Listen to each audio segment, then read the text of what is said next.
Okay, so this is a quick update on bonds. So TLT as our proxy, that's the ETF that tracks long-term bonds, very correlated with the 10-year Treasury, which itself is very correlated with many other things, not the least of which is mortgage rates, which really drives things.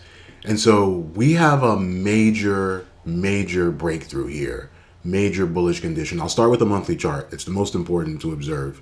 So we've been in this like massive drop, right? So we had this bottom here on May 2021.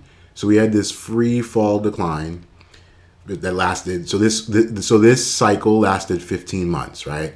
So we topped out on month 3, and then we had this massive decline into a low on month 15. And then we bounced out of that, but that was just a lower high. Like, I hope you're seeing that, right? Like this is your downdraft, this is your lower high, right? Down, I'll actually draw like that. It might be useful just to kind of see that, right? Like you went down, then you went up, but that's your lower high, and now you've gone down. So the expectation is we'll go up again. I don't think we'll get all the way up here, but this would be like your limit. Like that would be, you'd have to be lower than this for it to be a lower high. So maybe we even get up to like here, right? Something like that before we go down again, right? But so more specifically, we have a monthly swing low in place, right? I'll draw this arrow just so that it's super clear, right? Like this is a potential bottom. And now it doesn't mean it's the bottom, right? In the same way, this wasn't the bottom, right? You're like, oh, okay, maybe we're out of the woods. And then you even rallied for 9 months, actually, before you got, the sort of next shoe dropped.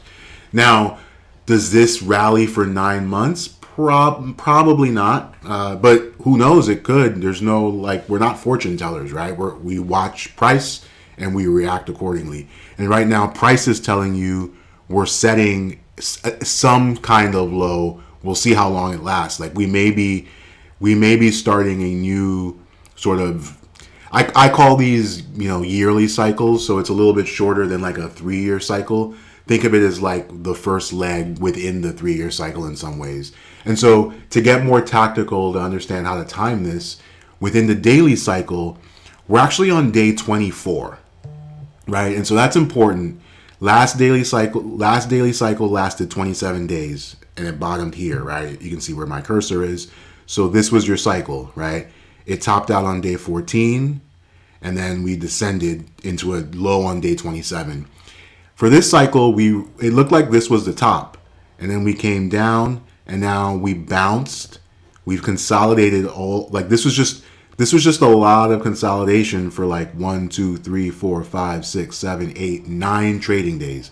And to this morning, Friday, July 22nd, we've gapped up. Now, I fully expect this gap to be closed. And in fact, this is important because it's day 24 of our daily cycle. We are probably close. Like if today isn't the top of the daily cycle, we're probably really close. I mean, maybe we test this level before we descend, but at some point we're going to get our daily cycle low, right? Assuming this was not it, right? Like that would have been kind of early. It kind of looks like this churn is going to produce, maybe we get another day up on Monday, Tuesday, or maybe even into the Fed meeting, right? And then we get our move kind of into a daily cycle low, and we'll have to see what that means for the weekly cycle. So it's funny, we're just getting confirmation of a very bullish trend on the monthly, but on the daily, like tactically, short term, we may be getting some exhaustion. You could certainly expect this gap to be filled. That would take us back down to, right, like 116, 117. So I certainly wouldn't chase this here, but this could be signaling a major low. And just thinking about the weekly cycles, and that's why you have the 3-year cycle on the or think of it as longer term cycles. And if you look in the description, look at my write-up on Mirror about cycles, how to think about them, right? There you have your daily cycles, your weekly cycles, and then your quote-unquote long-term cycles, which could be 3-year cycles, 4-year cycles, maybe even an 18-month cycle, which might be what this is here. But if we think about the weekly cycle, I'll zoom in here. This is your weekly chart. We had our weekly cycle low on week 35. That was the week of June 13th.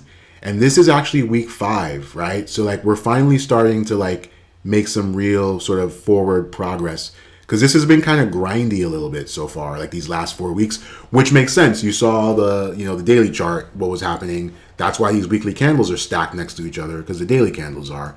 That's multi-time frame analysis, also incredibly important for cycles. And you can understand that a little bit better in the write-up. And also you can see the Cycles 101 video that talks through that as well. But this is really important. The other thing that I would say is that stocks are rallying as well. And so we're having the stocks and TLT rally together. That's generally a positive sign. Take a look in the description for my update on the, S&P, NASDAQ, etc.